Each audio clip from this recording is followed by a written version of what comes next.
चलो, सो हमारा क्वेश्चन ये था कि जब एक ऑब्जेक्ट, एक कार थी बेसिकली, जिसका मास हमको दे रखा था और वो एक स्प्रिंग के साथ कोलाइड हो रही थी। ओके, सो ऑब्वियस बात है कि हम लोग जब डिस्कशन कर रहे हैं तब कार कोलाइड हो रही है, उसी पे डिस्कशन चल रहा है, राइट? जस्ट कार ये कोलाइड हो रही है, समझना है। So let's say this is our car, ये कोलाइड हो रही है।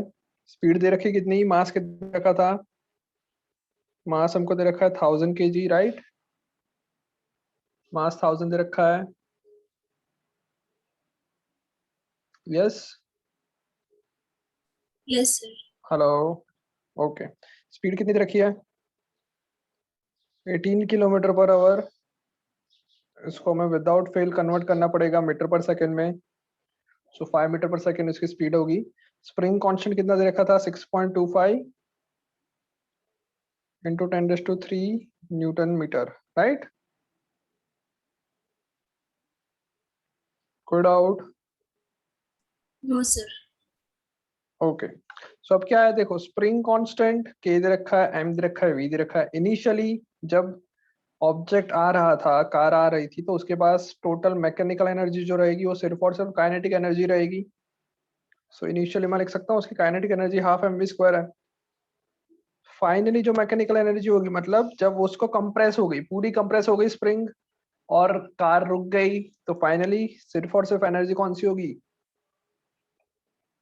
हाफ की x², स्प्रिंग की एनर्जी।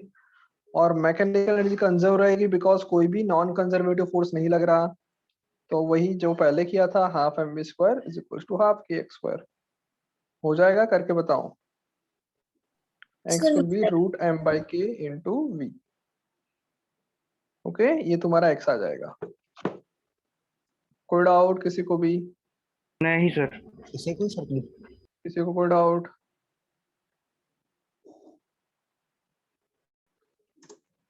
क्या बोल रहे हो बेटा?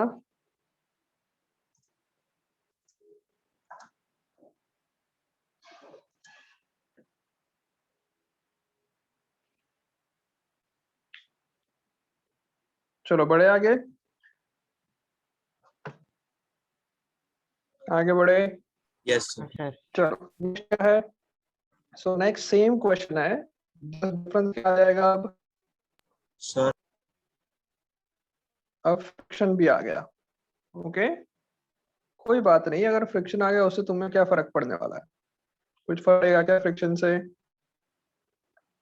क्या फर्क पड़ेगा ये बताओ, अगर फर्क पड़ेगा तो बताओ बेटा, फ्रिक्शन से क्या फर्क पड़ता है?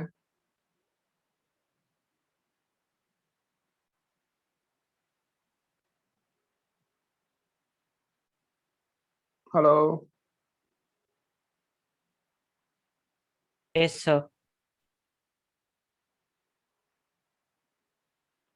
क्या फर्क पड़ेगा फ्रिक्शन होने से? वेलोसिटी में दिक्कत। क्या?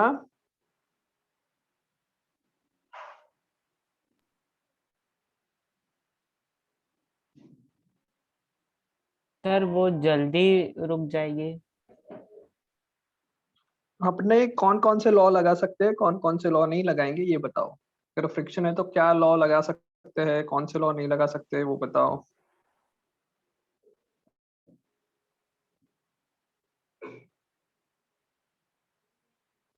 बताओ भाई, योग बोलो।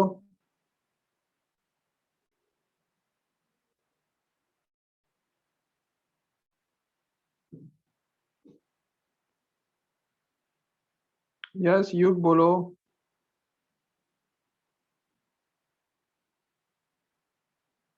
Am I audible? Yes sir, you are audible. बेटा जिस जिसका वीडियो ऑफ है क्लास में मत रहो, चलेगा। और इतना पूछ रहा हूँ, कुछ तो बताओ, समझ में नहीं आ रहा है ऐसा कुछ बोलो यार, तुम बोलोगे नहीं तो पढ़ाने का मजा ही नहीं आता है फिर। फ्रिक्शन आने से हमारे पूरे इक्वेशन में क्या चेंज आ जाएगा? जो अभी तक हम लोग, मेरा आवाज नहीं आ रहा क्या? सर वो एक वेलोसिटी कम हो जाएगी, मतलब कम होना स्टार्ट हो जाएगा सर। हम लोग बेटा एक बात बताओ, इससे पहले वाला जो क्वेश्चन किया, ओके, यहाँ पे जो बाजू में सॉल्यूशन जिसमें दिखा दिया है, इस क्वेश्चन में हमने कौन सा बेसिक प्रिंसिपल लगाया ये बताओ। Conservation of mechanical energy. Conservation of mechanical energy. तो क्या ये फ्रिक्शन अगर आ जाए तो ये कंजर्वेशन ऑफ मैकेनिकल एनर्जी लग सकता है या नहीं लगेगा? नहीं सर। नहीं सर लगेगा, क्योंकि सर नहीं सर। मैकेनिकल चीज तभी ट्रू है जब वो इक्विलिब्रियम में हो। सर वो नॉन अरे कंजर्वेटिव फोर्स इक्विलिब्रियम है। नहीं बेटा, जब नॉन कंजर्वेटिव फोर्स लगता है तो मैं कंजर्वेशन ऑफ मैकेनिकल एनर्जी नहीं लगा सकता। आ रहा है समझ हाँ। में? यस हाँ। सर। मैकेनिकल एनर्जी कब कंजर्व रहेगी? जब ऑब्जेक्ट पे लगने वाले फोर्सेस जो है वो सारे कंजर्वेटिव फोर्स हो, या फिर ऑब्जेक्ट पे लगने वाले नॉन कंजर्वेटिव फोर्स ने कुछ वर्क ना किया हो। जैसे हमने बेटा इससे पहले न्यूमेरिकल किया था लास्ट क्लास में, इसके अंदर ये वाला एक न्यूमेरिकल था, पेंडुलम, एक इस चीज को गोल गोल घुमा रहे थे, तो इसमें भी हमने कंजर्वेशन ऑफ मैकेनिकल एनर्जी लगाया था। क्यों लगाया था?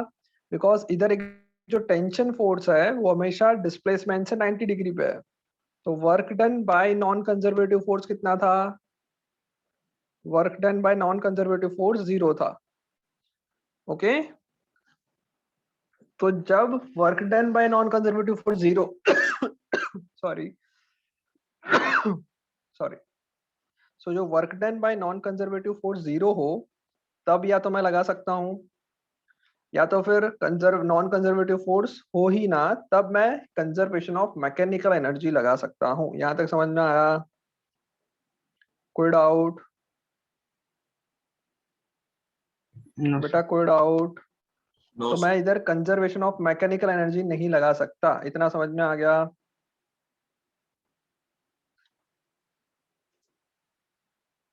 Yes, sir.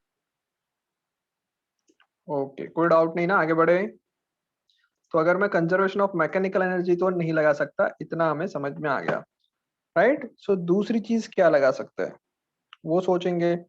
पहले मैं लिख लेता हूं कंजर्वेशन ऑफ मैकेनिकल एनर्जी, ये हम लोग नहीं लगा सकते, राइट?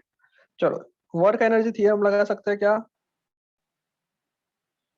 वर्क एनर्जी थ्योरम लगा सकते हैं, नहीं लगा सकते? याद है वर्क एनर्जी थ्योरम? क्या वो भी नहीं पता?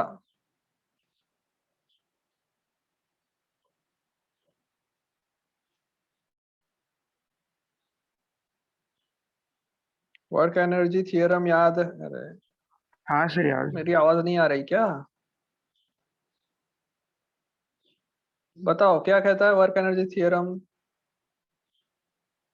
Work that is work energy theorem क्या वर्क डन कहता बाय है? All force is equal to delta kinetic energy yes, change. So मैं वो चीज तो लगा सकता हूँ ना इधर, work done by all forces is equals to change in kinetic energy, लगा सकता हूँ ये।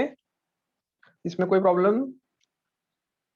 इसमें तो कंजर्वेटिव और नॉन कंजर्वेटिव का कोई भी प्रॉब्लम था ही नहीं। इसमें तो जो भी भाई वर्क जितना भी फोर्स लग रहा है सबको मैं लिख सकता हूँ, हाँ या ना? हाँ तो सर। इस पे कौन कौन से फोर्स लग रहे हैं? जब कार अंदर प्रेस हो रही है कौन कौन से फोर्स लग रहे हैं? तो एक लग रहा होगा वर्क डन बाय, क्या होगा सबसे पहले? Spring force. अरे यार, दूसरा कौन सा होगा? Friction. Work done by friction force. Okay, और कोई होगा क्या? और कोई फोर्स लग रहा है इस पे? इसके अलावा और कोई फोर्स लग रहा है क्या? हेलो, हाँ सर। सर और आवाज कोई आ रही? फोर्स लग रहा है क्या? मेरी आवाज आ रही है? हाँ सर आपकी तो आ रही है। यस, तो बताओ इसके अलावा और कोई फोर्स लगेगा?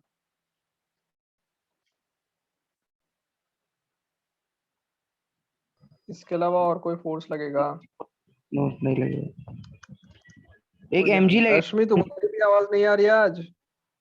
सर एमजी और Ashmi, normal force Yes, surface sir. MG और नॉर्मल लगेगा, हाँ बट उसमें वर्क डन नहीं होने वाला, राइट? बिकॉज वो हाँ डिस्प्लेसमेंट से सर। 90 डिग्री पे है, हाँ सर। तो वो इसलिए नहीं। लिखने की जरूरत नहीं है। So work done by spring plus work done by friction is equals to change in kinetic energy. कोई डाउट? लिख सकते हैं ऐसा? हाँ सर चलो, लिख सकते हैं। Work done bye spring, work done bye spring जो है वो मैं क्या लिख सकता हूँ? वर्क डन बाय स्प्रिंग कितना लिख सकता हूँ? नेगेटिव ऑफ पोटेंशियल एनर्जी, मतलब माइनस हाफ के एक्स स्क्वायर लिख सकता हूँ वर्क डन बाय स्प्रिंग। हाँ या ना? हाँ सर लिख सकते हैं। हाँ सर लिख सकते हैं। वर्क डन बाय फ्रिक्शन क्या होगा? फ्रिक्शन फोर्स की वैल्यू म्यू इंटू एन होगी, इंटू डिस्प्लेसमेंट हो जाएगा एक्स जितना, हाँ और ये सर माइनस में होगा, माइनस आएगा ये, क्योंकि फ्रिक्शन फोर्स और डिस्प्लेसमेंट एक दूसरे से 90 डिग्री, एक दूसरे से अपोजिट डायरेक्शंस में है। डायरेक्शन में So sir. minus half kx square minus mu n into x is equals to kinetic energy में change, final minus initial, final kinetic energy zero होगी। हम लोग क्या देख रहे हैं? मैक्सिमम स्पीड से जब आ रही है उसके बाद फिर क्या हो रही है? स्प्रिंग कंप्रेस हो रही है, कंप्रेस होने के बाद मैक्सिमम कंप्रेशन जब होगा तो ऑब्जेक्ट है या जो कार वो रुक जाएगी, तो final kinetic energy final momentum पे जीरो है। Okay, minus initial kinetic energy half M initial speed का स्क्वायर। कोई doubt? Half M U square लिख सकता हूँ। चलो अब वैल्यू पुट कर लेते हैं, माइनस माइनस हर जगह से उड़ा दूं तो आएगा हाफ इंटू के है 6.25 into 10⁻³ multiply by x square minus mu into n, mu दे रखा है 0.5, माइनस नहीं आएगा प्लस आ जाएगा बिकॉज हम लोगों ने माइनस हर जगह से उड़ा दिया। म्यू एन, एन कितना है? एम जी, एम है 1000 इंटू जी करोगे so 10,000 into x is equals to half into 10,000 into क्या आएगा? यू स्क्वायर, इनिशियल स्पीड कितनी है? 5 मीटर पर सेकेंड, उसकी स्पीड का स्क्वायर 25। अरे आ रहा है समझ में? यस समझ आ रहा है। तो Yes, 6.25 इंटू 10,000 बाई 2 हो जाएगा 5,000 एक्स स्क्वायर प्लस 0.5 इंटू 10,000 करोगे तो 5,000 x is equals to half into ये तो मतलब 500 इंटू 25। 500 देखो हर जगह पे कॉमन दिख रहा है, उड़ा लेते हैं। 500 उड़ जाएगा, 10 रहेगा, 500 उड़ जाएगा और यहाँ से भी उड़ जाएगा। 6.25 x square plus 10x minus 25 is equal to 0। समझ में आ रहा है? यस जैसे ही अब क्वाड्रेटिक इक्वेशन मिल गया, इसको सॉल्व कर लो और आंसर निकाल लो। चलो इतना तो कर लो, अब सॉल्व करके आंसर निकालो चलो जल्दी से।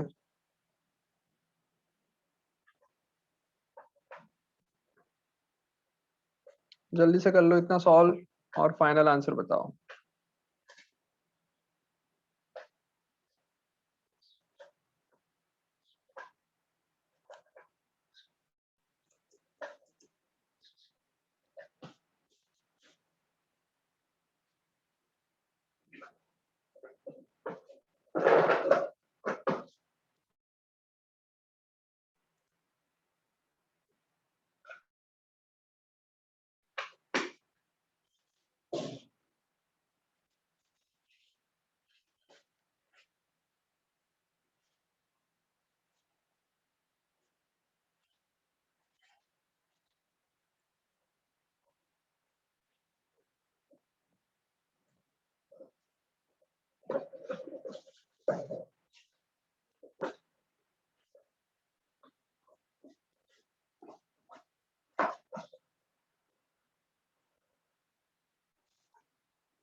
हो गया?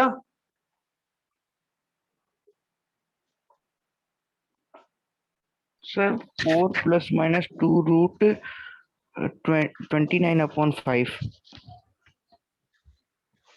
ओके, माइनस फाइनल तुम 4 है। कैलकुलेटर से करके बता दो। फाइनल आंसर हाँ बताओ सर, कैलकुलेटर से। तो सर आएगा एक 1.35 और माइनस 2.95। ओके, सर तो हो माइनस वाला तो रहेगा नहीं, 1.25 वाला फाइनल आंसर रहेगा। ओके हाँ 1.35 सर, मतलब अप्रोक्सीमेट 25 भी कर सकते हैं सर। ओके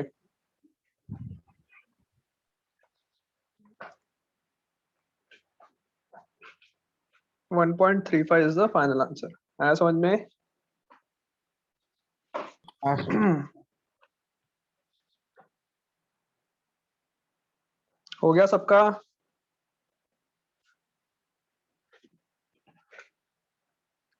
सबका आ यस गया सर। बेटा? ओके सो इसको सॉल्व करने पे x की वैल्यू आएगी 1.35। This is the maximum compression in the spring, right? अब देखो यहाँ पे मैं कंजर्वेशन ऑफ मैकेनिकल एनर्जी नहीं लगा सकता, पर वर्क एनर्जी थियरम लगा सकता हूँ। अब वर्क एनर्जी थियरम को थोड़ा सा ध्यान से देखते हैं। वर्क एनर्जी थियरम में क्या कहा है? Work done by all the forces, okay, is equals to change in kinetic energy. अब एक बात बताओ, मैं यहाँ पे लिख सकता हूँ work done by all the force is equals to change in kinetic energy, right? अब एक बात बताओ, work done by all the force है, उसमें मैं ऐसा बोल सकता हूँ कि work done by all force जो है वो फोर्सेस कौन कौन से हो सकते हैं? फोर्सेस कौन कौन से होंगे? या तो कंजर्वेटिव होंगे या तो नॉन कंजर्वेटिव होंगे। समझ में आ रहा है?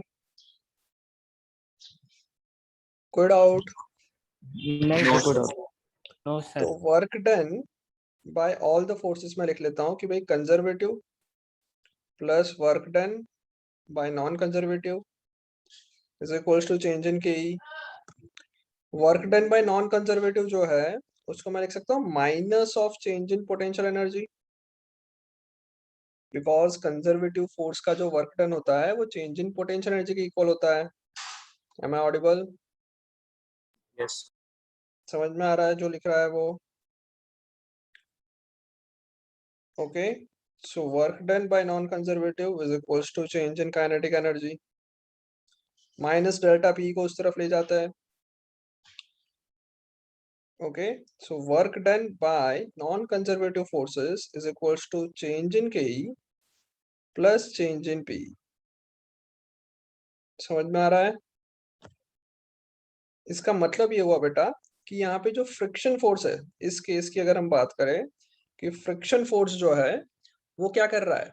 मैकेनिकल एनर्जी में चेंज ला रहा है। Okay, change in KE plus change in PE मतलब क्या हुआ? Change in KE plus change in PE का मतलब क्या हुआ? चेंज इन मैकेनिकल एनर्जी बोल सकता हूँ। So work done by non-conservative force is equals to change in mechanical energy. Am I audible? आवाज समझ में आ रहा है? समझ आ रहा है। कोई डाउट? नहीं नहीं सर। ओके,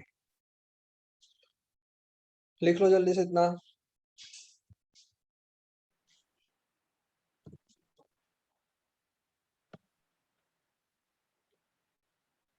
जल्दी से लिख लो।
Hello, am I Audible?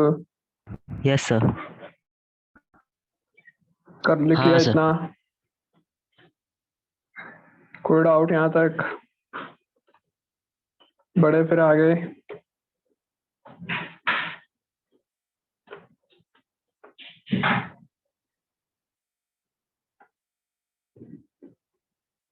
एक मिनट सर, एक मिनट।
टन बेटा।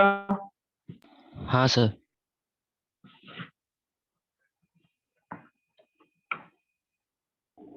सर एक मिनट का।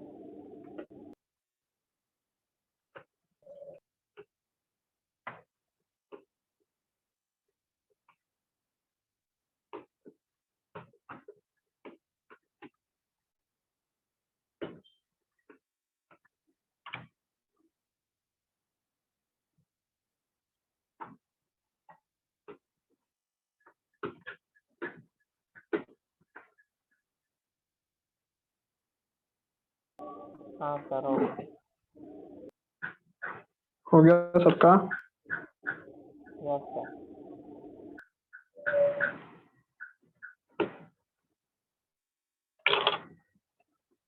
कोई डाउट? लिख लिया सबने?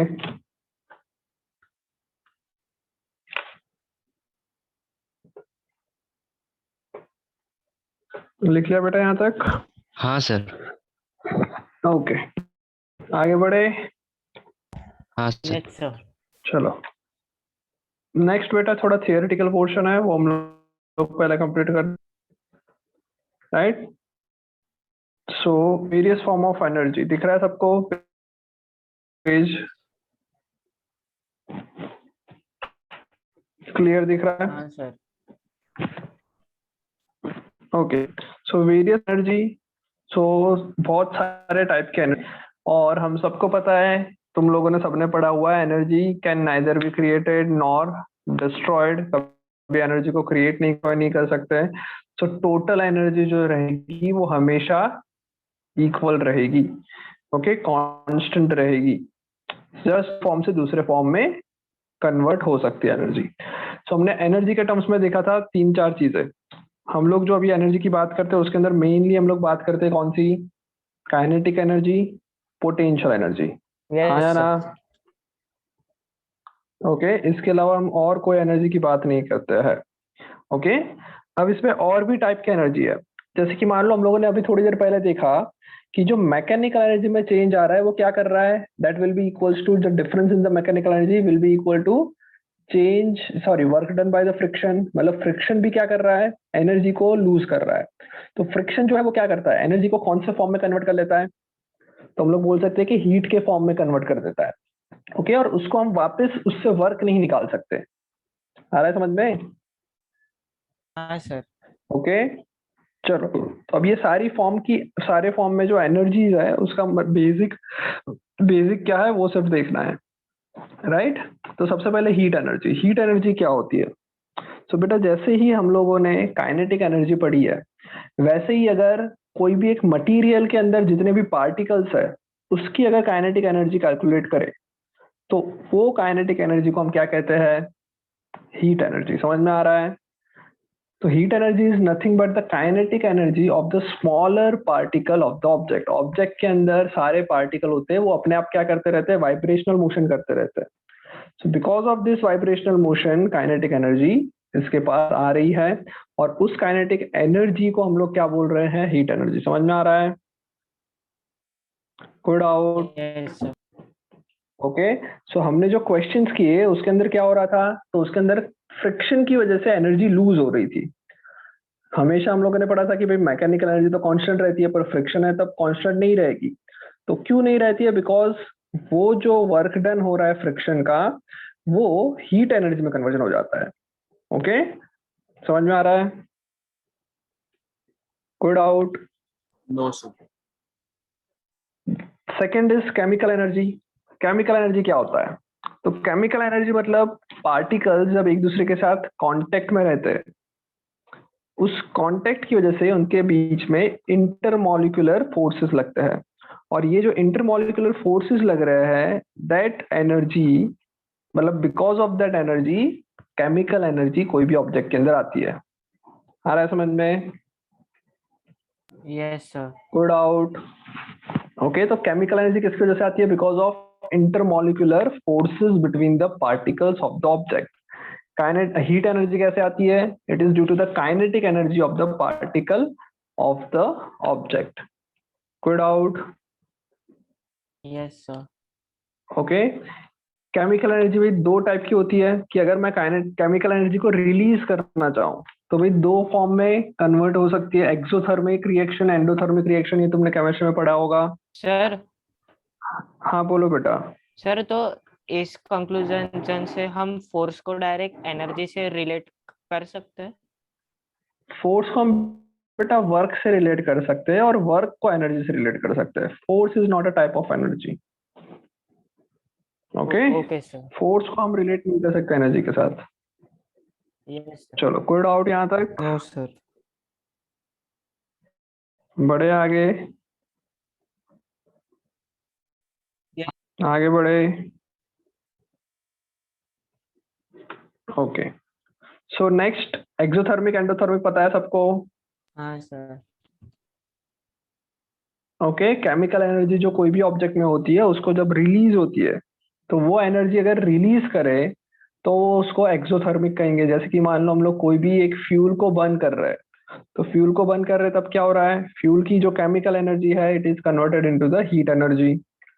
एंडोथर्मिक में उल्टा होगा। अगर कोई रिएक्शन के अंदर एनर्जी का एब्जॉर्प्शन हो रहा है उस रिएक्शन में, तो वो क्या होगा? It reaction is known as endothermic reaction, right? Electrical energy, तो चार्जेस के पास जो एनर्जी होती है that is known as electrical energy, जिससे हम लोग अपने आसपास की जो भी चीज है वो सब चला रहे हैं। ओके, सो वो इलेक्ट्रिकल एनर्जी है। वो सबको बेसिक एक मतलब सारी एनर्जी को बेटा हम लोग यूज कर रहे हैं। तो हीट एनर्जी के जगह पे हम लोग, जैसे बेटा हीट एनर्जी को डायरेक्ट यूज नहीं कर सकते, केमिकल एनर्जी को डायरेक्टली यूज नहीं कर सकते, तो हम लोग जनरली क्या करते हैं? सारी एनर्जी को इलेक्ट्रिकल एनर्जी में कन्वर्ट करना चाहते होते हैं। बिकॉज इलेक्ट्रिकल एनर्जी जो है वो ऐसी एनर्जी है जिसको हम लोग इजीली दूसरे फॉर्म में कन्वर्जन कर सकते हैं। जैसे कि मान लो भाई तुम लोग टीवी चला रहे हो, तो उसमें क्या हो रहा है? इलेक्ट्रिकल एनर्जी का साउंड एनर्जी और लाइट एनर्जी में कन्वर्जन हो रहा है। गैस चला रहे हो, या फिर मान लो जो इलेक्ट्रिक गीजर होता है वो क्या करता है? इलेक्ट्रिकल एनर्जी का डायरेक्टली कन्वर्जन कर रहा है हीट एनर्जी में। तो हमारे लिए सबसे इंपॉर्टेंट एनर्जी जो है that is electrical energy. Okay, next जो है वो Einstein E is equals to MC square, सबने सुना होगा ये फॉर्मूला, यस सर। राइट? तो ये क्या है? This is equivalence of mass energy. मतलब एक छोटा सा भी मास है, अगर उस मास को हम लोग एफिशिएंटली एनर्जी में कन्वर्ट कर पाए, तो उस मास के पास जो एनर्जी होती है उस एनर्जी को फाइंड आउट करने का फॉर्मूला है E is equals to MC square. आ रहा है समझ में? मतलब सर? ओके, मतलब अगर मान लो, जैसे कि मान लो ये मेरे पास ये पेन है। ये पेन क्या है? It is a mass. Object which has मास। इसके मास को अगर मैं एनर्जी में कन्वर्ट कर सकूं, आ रहा है समझ में? हाँ सर। तो जो एनर्जी इसके पास है उसका फॉर्मूला है ये E is equals to mc square.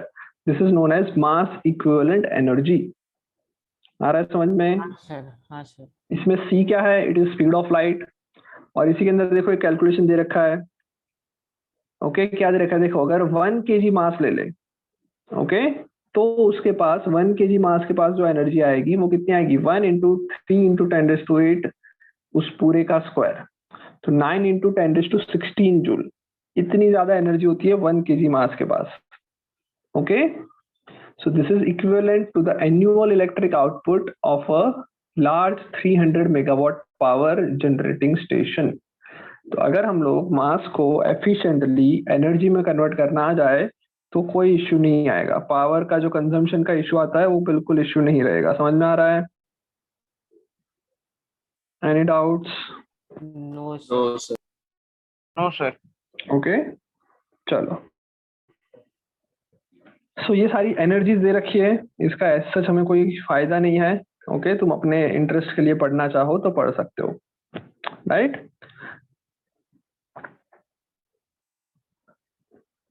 चलो, ये क्वेश्चन जल्दी से ट्राई करो। Examine the table and express the energy required to break a bond in DNA in electrovolt. Okay, 1 EV होता है 1.6 × 10⁻19 जूल। ये होता है 1 EV। तो ट्राई करो इस क्वेश्चन को।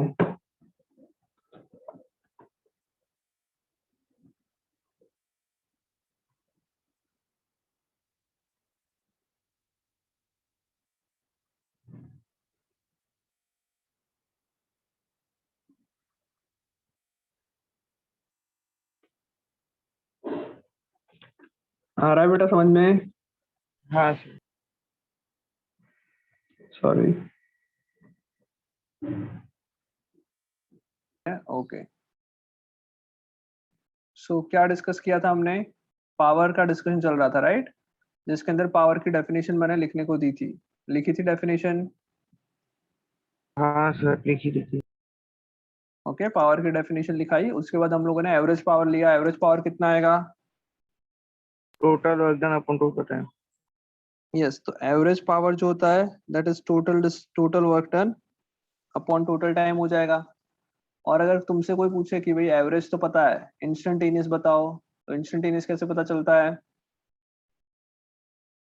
इंस्टेंटेनियस कैसे पता चलेगा?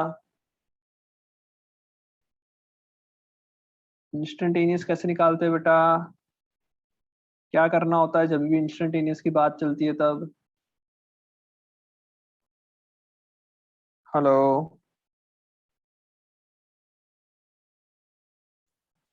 am I audible? हाँ सर। Yes sir. हाँ, सो इंस्टेंटेनियस पावर कैसे निकलता है बेटा? इंस्टेंटेनियस स्पीड कैसे निकालते थे? टाइम को क्या करते थे? डिफरेंशिएट करते थे। डेल्टा टी टाइम के टेंड्स टू रिस्पेक्ट 0, में राइट? डिफरेंस dt करते थे। हाँ। तो पावर का फॉर्मूला क्या हो जाएगा? dw by dt। dt। ये तुम्हारा क्या हो जाएगा? Instantaneous power. अगर इसको थोड़ा और देखें कि वर्क डन जो है वो क्या है? Force into displacement upon dt। लिख सकते हैं ऐसा? Yes. हाँ सर। कोई डाउट? ओके, नहीं सर। अगर तुम्हारा मान लो f जो है वो कांस्टेंट है, तो हम लोग इसको क्या लिख सकते हैं? डिफरेंशिएशन में बाहर आ जाएगा। और ds/dt को क्या लिख सकते हैं? स्पीड। ds/dt को वेलोसिटी लिख सकते हैं, हाँ, स्पीड। वेलोसिटी। Yes. तो पावर, इंस्टेंटेनियस पावर का फॉर्मूला क्या हो जाएगा? Force Force into into velocity. velocity। F into v. Okay, so v is the instantaneous velocity and जो F है वो है force। जल्दी से लिख लो। v is the instantaneous velocity and F is the force। Dimensional formula क्या आ जाएगा इसका और ऐसा यूनिट क्या आएगा? सो बेटा ऐसा यूनिट तो बहुत ही सिंपल है। फोर्स का यूनिट क्या है? न्यूटन। वेलोसिटी का क्या है? मीटर पर सेकेंड। तो न्यूटन मीटर पर सेकेंड भी बोल सकते हैं, या फिर इसी चीज को जूल पर सेकेंड बोल सकते हैं। ओके, डायमेंशनल फॉर्मूला क्या आ जाएगा?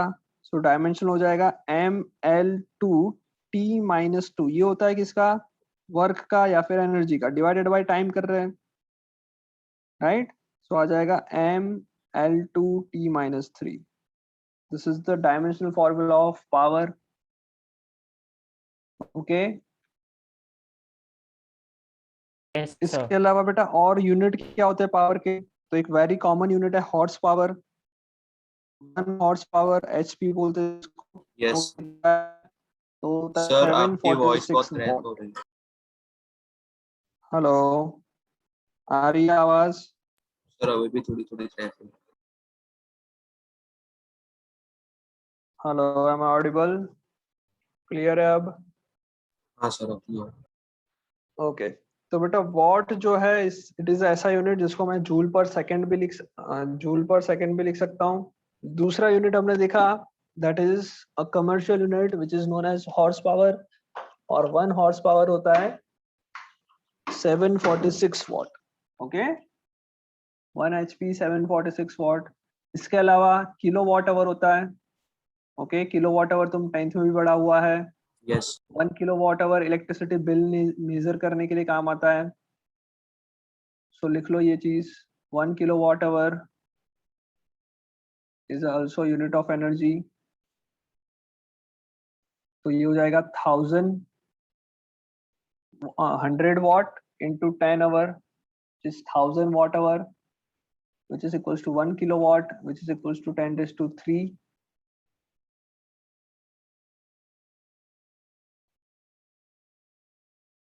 10 raised to 3 watt into 3600 second, which is equals to 10 raised to 3 into 3.6 into 10 raised to 6 joule. लिख लो इतना जल्दी से। This is kilowatt hour.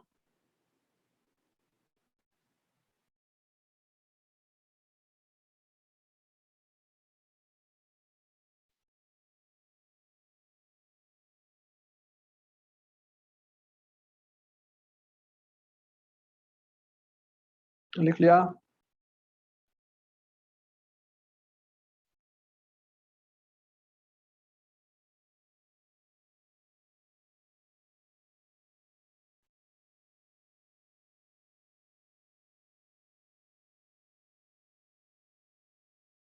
हाँ सर लिख लिया। ओके, हो गया सर। हो गया।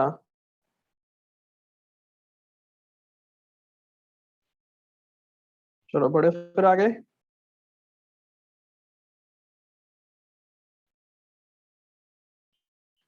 आगे बढ़े। यस पावर समझ yes में आ sir, गया? हाँ सर। चलो क्वेश्चन दे रहा हूँ, जल्दी से ट्राई करो। एग्जाम्पल सारे बेटा यहीं पे मैं करवा रहा हूँ। चलो दिख रहा है?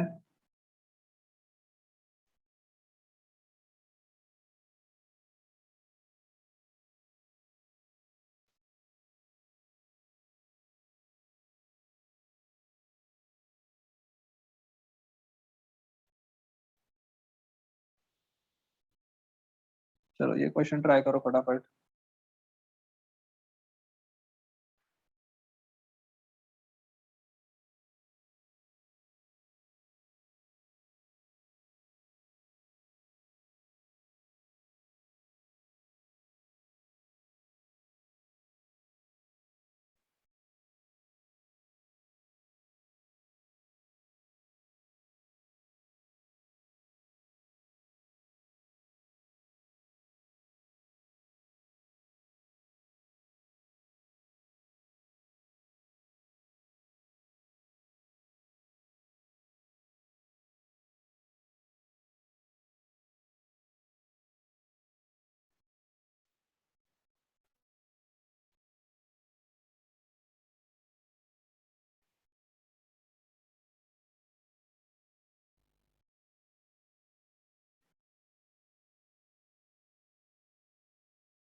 Sir, 8,000. 8,000 watts. कितना आ रहा है? 8,000 watts. 8000 वॉट्स। ये बेटा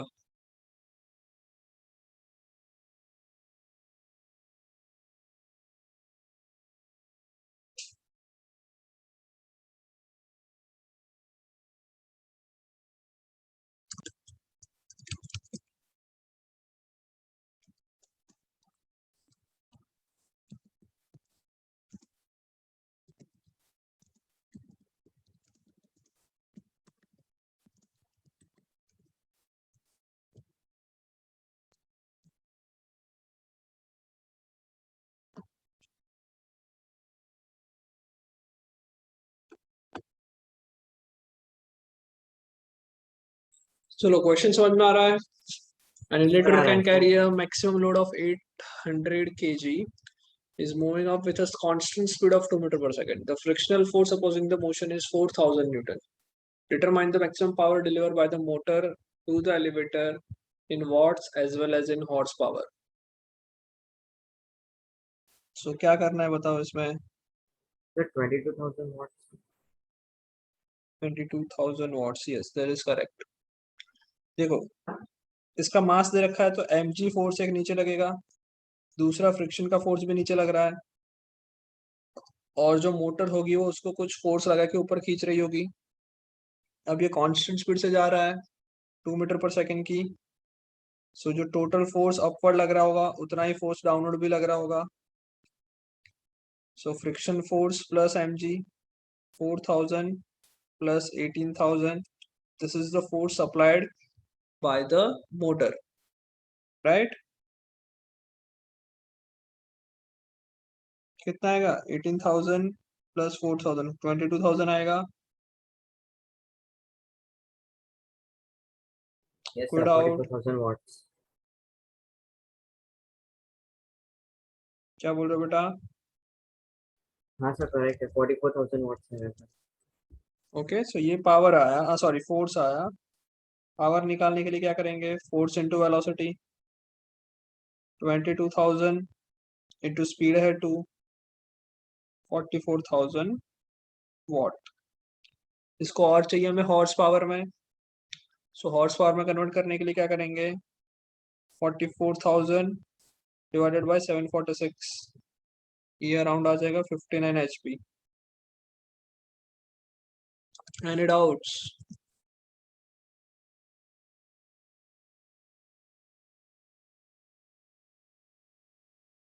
है कोई doubt? No sir. Okay, so exercise discussion करना है, आगे कोलिजन पढ़ना है? I don't think so collision तुम्हारे अभी पल्ले जाएगा कुछ, राइट? सर ऐसा नहीं है वो, अब तो आदत होगी सर 2 बजे तक क्लास करने की। आदत हो गई तो भी रिस्पांस बहुत कम आ रहा है तुम लोगों का। नहीं सर, रिस्पॉन्स देते तो सब पूरा। कहाँ दे रहे हो रिस्पांस?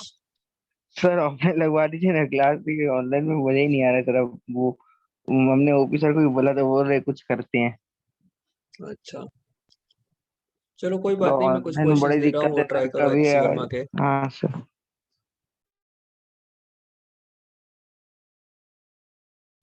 चलो क्वेश्चन नंबर 47 दिख रहा है बोर्ड? क्वेश्चन दिख रहा है?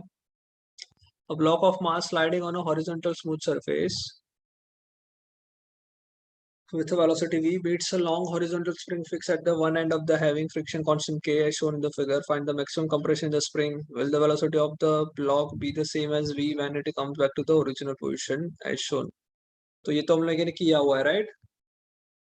सेम क्वेश्चन ही है जैसा हम लोगों ने इसमें किया था टेक्स्ट बुक में, हाँ या ना? कोई क्वेश्चन भी नहीं रीड कर रहा है।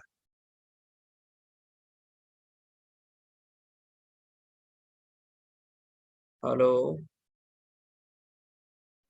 Yes, sir. Question number 47, same question है, करने की जरूरत है क्या? No, sir. Okay, question number 42 करो चलो. A block of mass 250 gram is kept on a vertical spring on a spring constant of 100 Newton meter fixed below the fixed from the below. The spring is now compressed to have a length 10 centimeter shorter than its natural length, and the system is released from its position. How high does the block rise? Take g is 10 meter per second square. चलो इस question को solve करो.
हो गया नहीं हुआ? कर रहे हैं sir. Okay.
Yes Hinal answer आ गया।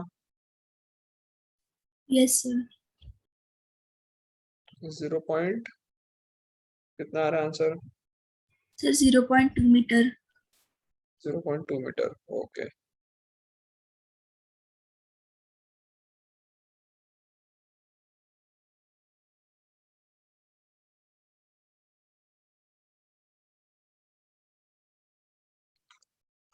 हिनल फिर तुम नेक्स्ट 23 ट्राई करो। Yes, sir. Yes 0.2 metre. Okay very good.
हाँ मैम बोलिए।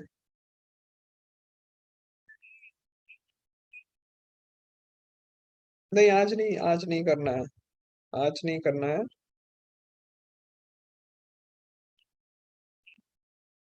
थर्सडे को पीटीएम अरेंज करना है या क्या बोल रहे हो? ओके आज टीचर्स नहीं है और 8th में कौन पढ़ाता है? शायद बीडी मैम भी छुट्टी पे है थर्सडे को और एडी सर का भी शायद छुट्टी होगा नहीं होगा पता नहीं है। तो 8th में कौन कौन पढ़ाता है एक बार लिस्ट बना लो, वो सारे फैकल्टी अगर अवेलेबल हो तो हम लोग कर लेंगे। मेरा सर मैम एक्चुअली क्लास चल रहा है अभी है। हाँ क्लास चल रहा है तो आप देख लीजिए और कौन कौन फ्री है उसके हिसाब से। मैम क्लास फ्री होगा तो वहीं पे आऊंगा मैं 3 साढ़े 3 बजे तक। हाँ 3:30 नहीं थोड़ा लेट हो सकता है पर आ जाऊंगा। हाँ ओके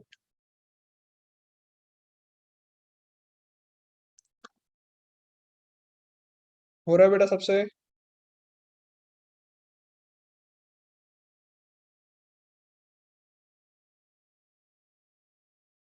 सर 43 वाला बता देना। 43 नहीं हो रहा।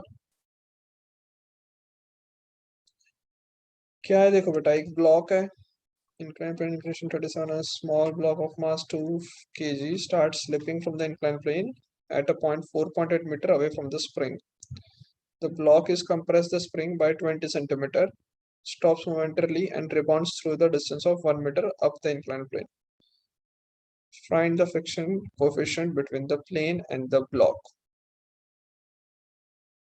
Question समझ में आया? हाँ सर क्वेश्चन तो आ गया समझ। ओके सो बेटा अगर क्वेश्चन समझ में आएगा तो बहुत ही सिंपल क्वेश्चन है। अगर ध्यान से देखो हो क्या रहा है, ये ब्लॉक यहाँ पे है इनिशियली कितनी दूर है 4.8 मीटर। स्प्रिंग से? कितना दूर है? 4.8 मीटर दूर है। ओके फिर क्या हुआ? धीरे धीरे नीचे आ रहा है। ओके स्प्रिंग को कंप्रेस किया उसके बाद फिर वापस मोमेंटली रेस्ट पे आया 20 सेंटीमीटर जाके, मतलब यहाँ से 5 सेंटीमीटर जाके मतलब 5 मीटर हो जाएगा टोटल। हाँ सर। यहाँ पे वो ब्लॉक मोमेंटली रेस्ट पे आया होगा राइट। फिर इसने वापस धक्का दिया तो आगे जाएगा वापस ऊपर, और कब तक ऊपर जा रहा है, 1 कहाँ तक ऊपर मीटर जा तक। रहा है, इंक्लाइन प्लेन। मतलब ये 4.8 जो है यहाँ से 1 मीटर और ऊपर जा रहा है, राइट। तो यहाँ से 1 मीटर और ऊपर जाएगा, तो इनिशियल पोजीशन ये फर्स्ट थी, यहाँ से अब दूसरा यहाँ पे कितना नीचे पहुंचा, ये 1 मीटर, तो ये कितना हो जाएगा, 3.8 मीटर नीचे गया। हाँ आ रहा है सर। समझ में, 3.8 समझ में आ गया। Yes sir. बस अगर इतना समझ में आ गया तो बहुत ही सिंपल, देखो ये क्वेश्चन हो गया। यहाँ पे कुछ हाइट होगी, लेट्स से h1, यहाँ पे कुछ हाइट होगी, लेट्स से h2, आया ना। Yes sir. दोनों जगह पे क्या होगी, दोनों जगह पे पोटेंशियल एनर्जी अलग अलग होगी। यहाँ पे होगी mgh1, यहाँ पे पोटेंशियल होगी mgh2। कोई डाउट, mgh1 और sir. mgh2 की पोटेंशियल एनर्जी हो जाएगी। ओके, दूसरा क्या दिया है देखो, यहाँ पे रेस्ट पे ही होगा इनिशियली, और फाइनली यहाँ पे भी रेस्ट पे ही होगा, H2 जगह पे भी रेस्ट पे ही होगा, हाँ या ना। मतलब काइनेटिक एनर्जी तो दोनों जगह पे कुछ भी नहीं है। यस तो मैं ऐसा बोल सकता हूँ कि अगर फ्रिक्शन नहीं होता, कंसिडर करो कि फ्रिक्शन नहीं होता तो क्या होता, वापस 3.8 तक ऊपर जाता, हाँ या ना। हाँ सर। बट फ्रिक्शन की वजह से क्या हुआ, फ्रिक्शन की वजह से ये जो mgh1 और mgh2 में जो डिफरेंस आया, उतना वर्क डन किसने किया, फ्रिक्शन ने sir. किया होगा। समझ में आया, हमने थोड़ी देर पहले पढ़ा था ना कि work done by non conservative force is equals to change in what, change in mechanical energy.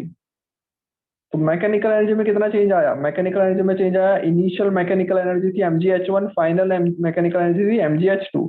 तो mgh2 माइनस mgh1, ये तुम्हारा क्या होगा, work done by non conservative force. Yes sir. आ रहा है समझ में, कर सकते हो आगे, ये हिंट दे रहा हूं मैं, इसके आगे हो जाएगा। Yes, sir. ओके, ट्राई कर लो फटाफट। बट एक और एक चीज समझा देता हूँ, mgh2 और mgh1 निकल जाएगा बिकॉज 37 डिग्री दे रखा है, तो राइट, ये 37 दे रखा है, ये 3.8 दे रखा है, हो जाएगा mgh2 माइनस mgh1, ये वाली लेंथ निकल जाएगी। ये कितना हो जाएगा, अगर ये 3.8 है, ये 37 है, तो ये कितना हो जाएगा, 3.8 into sine 37, h2 minus h1। Yes, sir. Okay, so मैं ऐसा बोल सकता हूँ कि work done by non conservative force is equals to mg times h2 minus h1। h2 minus h1 कितना है, 3.8 इंटू साइन 37, हाँ या ना। Yes, sir. m पता है, g पता है, ये पता है, तो पूरा आ जाएगा, work done by non conservative force की वैल्यू हाँ, पता चल sir. जाएगी। अब एक चीज देखो, और चीज हमें क्या पूछा है, coefficient of friction between plane and block. तो एक बात बताओ, work done by non conservative में friction force mu into n होगा, म्यू इंटू एन, डिस्प्लेसमेंट करना पड़ेगा इज इक्वल्स टू दिस, हाँ या ना। तो डिस्प्लेसमेंट कितना लेंगे, डिस्प्लेसमेंट कितना लेंगे, हाँ सर। हेलो, डिस्प्लेसमेंट कितना लेंगे, क्या डिस्प्लेसमेंट 3.8 लेंगे, हाँ सर। 3.8। कोई doubt. No sir. Okay, so 3.8 अगर हम लोगों ने ले लिया तो आंसर गलत आएगा। क्यों गलत क्यों आएगा, because work done by friction जो होगा वो तो देखो यहाँ से यहाँ तक जाएगा, फिर वापस यहाँ से यहाँ तक आएगा, तब तक वर्क डन तो होता रहेगा ना। नीचे जाने में भी वर्क डन होगा फ्रिक्शन का, ऊपर जाने में भी वर्क डन होगा, वो टोटल गिनना पड़ेगा, नहीं कि 3.8 डिस्प्लेसमेंट। आ रहा है समझ में। Yes. So friction multiply by displacement, displacement हो जाएगा यहाँ से स्टार्ट करके, पहले 5 तक गया तो पहले 5 मीटर, फिर 5 से स्टार्ट करके कहाँ तक गया, 5 से स्टार्ट करके ये 3.8, यहाँ यही 1 आ रहा है, 1.2 होगा, राइट, 20 सेंटीमीटर और 1 मीटर और ऊपर। तो total displacement 5 + 2 which is equal to 6.2 लेना है। So mu into n into 6.2 is equals to mg into 3.8 sin 37. n पता है तुम्हें, म्यू ही सिर्फ नहीं पता, म्यू ढूंढ लो। डन, समझ में आ गया? कर सकते हो, कर पाओगे? हेलो, हाँ सर। ओके चलो। सो ऐसे क्वेश्चंस बेटा एचसी वर्मा से करोगे तब तुम्हें कुछ पता चलेगा कि ये चैप्टर क्या है, वरना इस चैप्टर में कुछ समझ में नहीं आने वाला अगर न्यूमेरिकल नहीं करोगे तो। हटा दो इसको। हाँ सर। हाँ सर। चलो क्वेश्चन नंबर 40। हाँ बोलो बेटा, किसी ने कुछ पूछा? सर मैं अभी 10 मिनट में ज्वाइन करूँ वापस, वाईफाई का थोड़ा सा अभी चाहे। हाँ कर लो। चलो नेक्स्ट क्वेश्चन 48, बहुत ही सिंपल क्वेश्चन, जल्दी से करो। A small block of mass 100 gram is pressed against horizontal spring fixed at one end of the compress through a 5 centimeter. The spring constant is given. The block moves horizontally till it leaves the spring. Where will it hit the ground 2 meter below the spring? Okay so इसके अंदर बहुत ही simple है, कुछ भी नहीं है, projectile और अभी जो वर्क एनर्जी है उन दोनों को कंबाइन कर दिया है। तो दोनों के कॉन्सेप्ट को यूज करो और आंसर निकालो 48 जल्दी से।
हाँ सर हम ज्वाइन कर लेंगे।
क्वेश्चन नंबर 48 करने को बोला हुआ है बेटा, जिसने नहीं किया है कर लो फटाफट। Question number 48।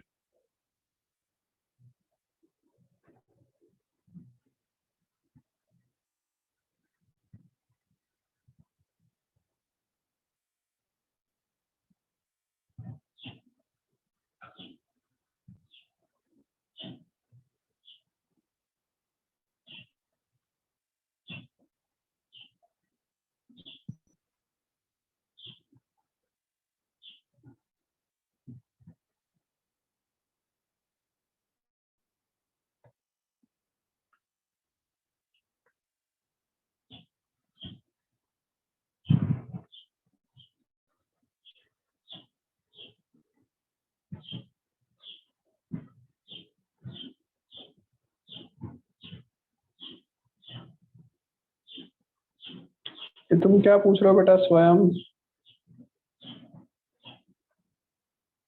सर शायद वो कोई स्वयं? और इंट्रूडर है जो स्वयं के नाम से आया है।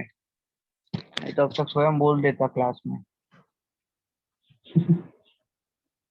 कोई बात नहीं, उसको एंटरटेनमेंट। और है क्या स्वयं? कहाँ गया?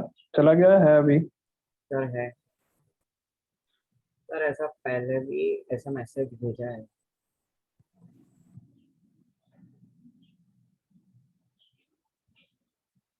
ओके कोई बात नहीं, रहने दो उसको।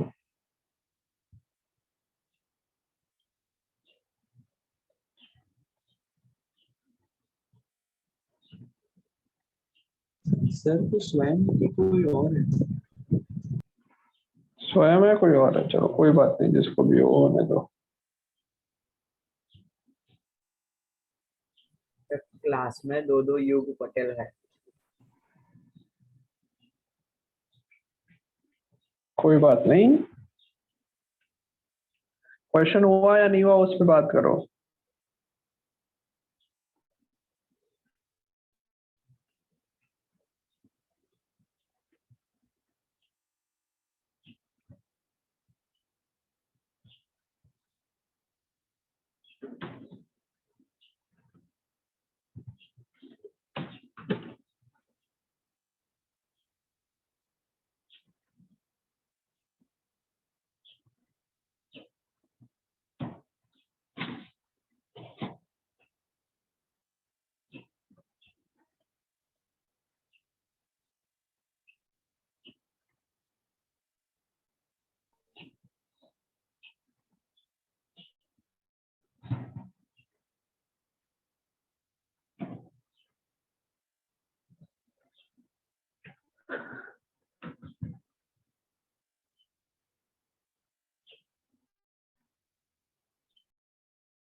सर यस सर बोलो। देखो, इस प्रॉब्लम में हमें दिया है के की वैल्यू दी है, एक्स दिया और उसका मास दिया है। तो फोर्स निकल जाएगा ना, स्प्रिंग फोर्स। हाँ। हाँ तो हाँ, निकाल तो लो। स्प्रिंग फोर्स निकालने के बाद वो कितने फोर्स से वो रिलीज होगा वो पता चल गया, पर where will it hit the ground 2 metre below the spring? Sir मतलब अरे इसमें बेटा, फाइंड क्या उससे करना अच्छा है? तुम कहाँ पे गिरेगा, कितना नीचे गिरेगा, ये डिस्टेंस तो फाइंड करना है। 2 मीटर क्या दिया है? 2 metre is the height. Height, ये 2 मीटर दे रखा है। और ये हमें फाइंड करना है, ये कितना होगा ये फाइंड करना है। Okay sir. ओके।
सबसे?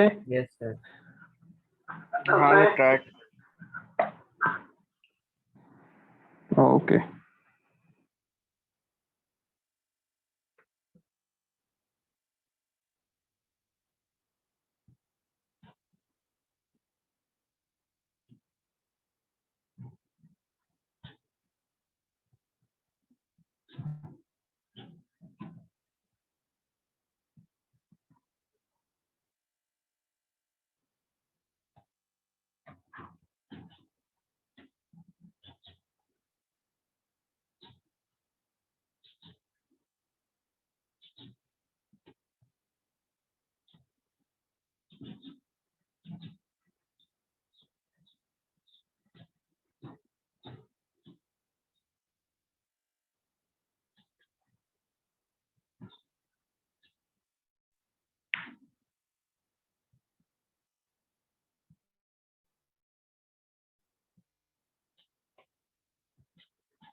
सर ये क्वेश्चन नंबर 48 का आंसर 1 मीटर आ रहा है, करेक्ट है सर? 1 मीटर आ रहा है। एक हाँ, मिनट रुक जाओ, सॉल्यूशन देख ले। आंसर दिए वो देख लेते, एक मिनट। 48 राइट, 48 का आंसर यस 1 मीटर। हाँ सर Correct. वही यही वाला मेथड किया था मैं, बताता है। यस बेटा 1 मीटर। ओके चलो नेक्स्ट क्लास में आगे करेंगे, कोलिजन नेक्स्ट क्लास में स्टार्ट करेंगे। ओके